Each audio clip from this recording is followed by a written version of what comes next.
finder man på at have sådan nogle folk ud som os? Hvad kunne være grunden til at lave sådan noget lige pludselig? Hvorfor skal et advokatkontor eller Vejdirektoratets vejmænd, som vi var ude ved sidste torsdag, hvorfor skal de lave sådan nogle ting her? Vi vil gerne være forstyrrelsen. Det vil vi gerne. Vi har det også stående på en planche herovre, at hvis man vil have styr på noget nyt, så skal man turde lade sig forstyrre. Hvis vi nu siger, at vi starter her, synger med, kom!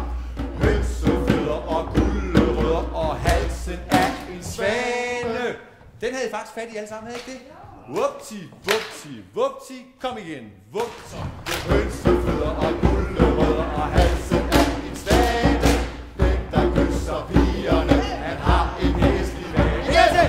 Hønsefødder og gulerødder og halsen af en svane.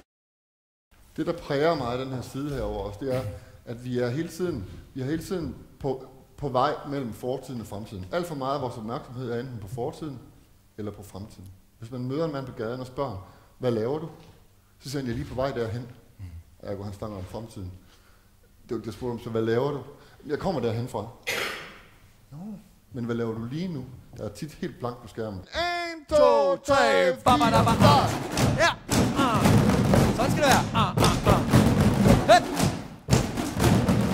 Ja, hold fast der.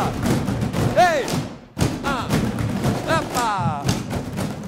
Langt de fleste af de ting, som vi forestiller os i fortiden, har formentlig slet ikke været sådan.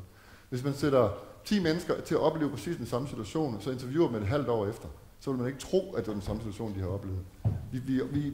Vi laver nogle forskellige generaliseringer ud af det. Vi vil gerne have folk noget mere til stede over på den her side. Vi vil gerne have noget mere til stede i nuet.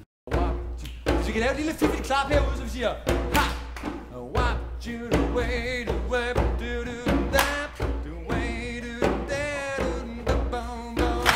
You turn my heart upside down.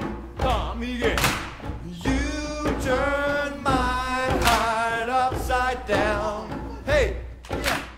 Det vi gerne vil med jer, mens vi har jer på guld, det er lige præcis, at I ikke bevæger jer i veto-området hele tiden. At vi får jer ud på en isflage, hvor I lige pludselig slipper de her tøjler her og tænker, Gud, det har jeg sgu egentlig aldrig prøvet før. Når jeg går på arbejde på mandag, så siger min kollega til mig, Gud, jeg vidste slet ikke, du kunne sådan noget med din krop, eller hvad vi nu havde gang i den dag. Ikke?